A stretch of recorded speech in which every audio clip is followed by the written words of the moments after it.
Hello friend.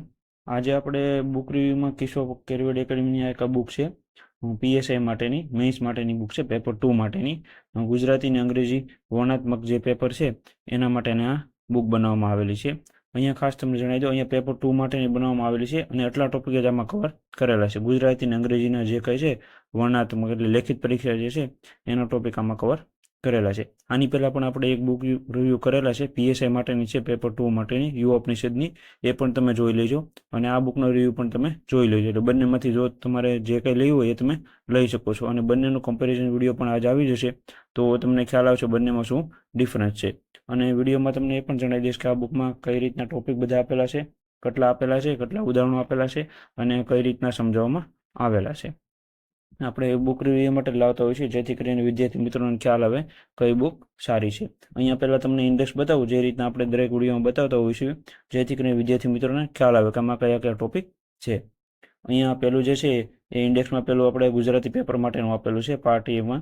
એમાં પહેલાં નિબંધ, તો કે નિબંધમાં જે છે એ કેટલા નિબંધ છે અહીંયા આપેલા છે અને અહીંયા નિબંધના ટોપિકના નામ આપેલા છે। એની પરથી અંદર નિબંધ પણ હું તમને થોડાક બતાવીશ જેથી કરીને તમને ખ્યાલ આવે। પછી બીજું સંક્ષિપ્તીકરણ છે, ગત સમીક્ષા છે, પછી અહેવાલ લેખન છે, એના પણ નામ આપેલા છે। અહેવાલ જે છે એ કયા કયા ટોપિકના આ બુકમાં લખવામાં આવેલા છે। પત્ર વ્યવહાર પણ આપેલું છે। હવે આ જે છે એ ખાલી પીએસઆઈ માટે બનાવવામાં આવેલી છે। જો તમે ડીવાયએસ એસટીની તૈયારી કરતા હો તો તેના માટે અલગથી બુક છે। અહીંયા ખાલી પીએસઆઈ માટેના જ મેઇન્સના ટોપિક છે। પછી ઇંગ્લિશ ગ્રામરમાં તમે જોઈશો, ઇંગ્લિશ લેંગ્વેજમાં એમાં 3 ટોપિક જ આપેલા છે। અહીંયા ફ્રેશ રાઇટિંગ, રીડિંગ કોમ્પ્રિહેન્શન અને ટ્રાન્સલેશન આપેલું છે, ઇંગ્લિશમાંથી ગુજરાતી કરવાનું। અહીંયા હું તમને થોડા ટોપિક બતાવું જેથી કરીને તમને વધારે ખ્યાલ આવે। અહીંયા પહેલો નિબંધનો ટોપિક છે, તો અહીંયા નિબંધમાં ટોપિકમાં કાંઈ સમજાવવામાં નથી આવેલું, ડાયરેક્ટ નિબંધ જ લખેલો છે। નિબંધ કઈ રીતના લખાય, કેટલા પ્રકાર હોય છે, અથવા કઈ રીતના નિબંધમાં મહત્વની બાબતો ધ્યાન રાખવા જેવી છે એ અહીંયા કશું આપેલું નથી, ડાયરેક્ટ નિબંધ જ આપેલો છે। ભ્રષ્ટાચારનો પહેલો નિબંધ આપેલો છે। અહીંયા તમે જોઈ શકો આવી રીતના નિબંધ લખાતા હોય છે। બધાને નિબંધ લખવાની રીત અલગ અલગ હોય છે, ટોપિક અલગ અલગ હોય છે અને જે કઈ રીતના તમે ટોપિક તમને યાદ છે, કઈ રીતના તમને સમજીને લખો છો એના ઉપર વધારે ડિપેન્ડ છે। અહીંયા તો ખાલી નિબંધ આપેલા છે, કોઈ પણ એક ટોપિક આપેલું હોય એના ઉપરથી નિબંધ અહીંયા બનાવવામાં આવેલા હોય છે। અહીંયા તમે જોઈ શકો ઓનલાઈન શિક્ષણનું આપેલું છે। હવે અહીંયા તમે તમારી રીતના એડ વધ ઘટ કરી શકો કોઈ પણ ટોપિકમાં, એ તમારે ખાસ એક ધ્યાનમાં રાખવું। નદી પ્રદૂષણ વિશે માહિતી આપેલી છે। આવી રીતના બધા નિબંધ અહીંયા આપવામાં આવેલા છે। 50 થી 60 જેટલા નિબંધ આપેલા છે આ બુકમાં, 60 જેટલા નિબંધ આપેલા છે ટોટલ, તમે જોઈ શકો છો। અને પરીક્ષામાં પૂછાયેલા નિબંધ પણ અહીંયા આપેલા છે, જેમ કે અહીંયા પીઆઈમાં પૂછાયેલો હતો, પછી અહીંયા એસટીઆઈમાં પૂછાયેલો હતો, એ બધા નિબંધો પણ અહીંયા આપવામાં આવેલા છે। દરેક ટોપિકમાં એવું છે કે જે પૂછાયેલા જે છે એ પણ અહીંયા આપેલા છે। ઈ કોમર્સના ફાયદા અને ગેરફાયદા એ એસટીઆઈમાં પૂછાયેલો હતો, એ રીતના આપેલા છે બધા।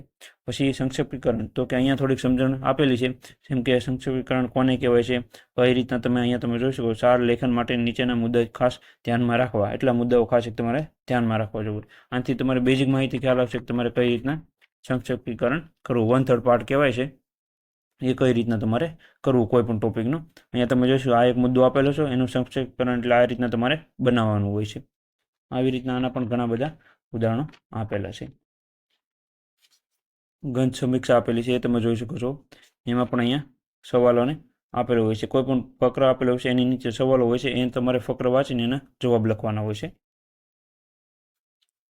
પછી એવી રીતના તમને ઇંગ્લિશમાં અહીંયા પત્ર લેખન પણ એ રીતના આપેલું છે।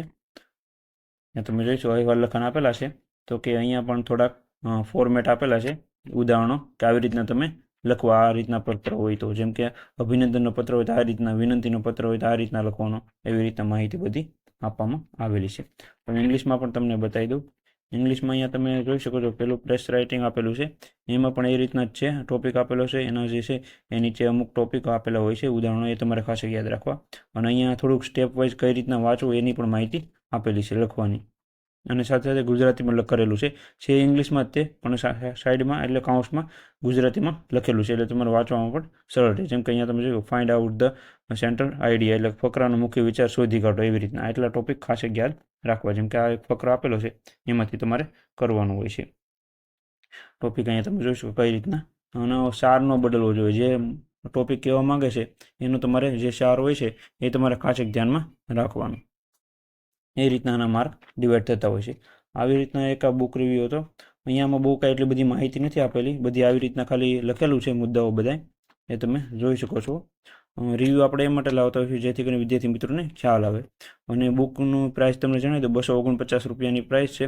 નીચે કોન્ટેક્ટ નંબર આપેલો હોય ત્યાં તમે ફોન કરશો એટલે આ બુક તમારે જોતી હોય તો ઘરે બેઠા ફ્રી કુરિયરમાં તમને મળી જશે. જે કાંઈ ડિસ્કાઉન્ટ થતું હોય છે એ તમને જણાવી દેશે.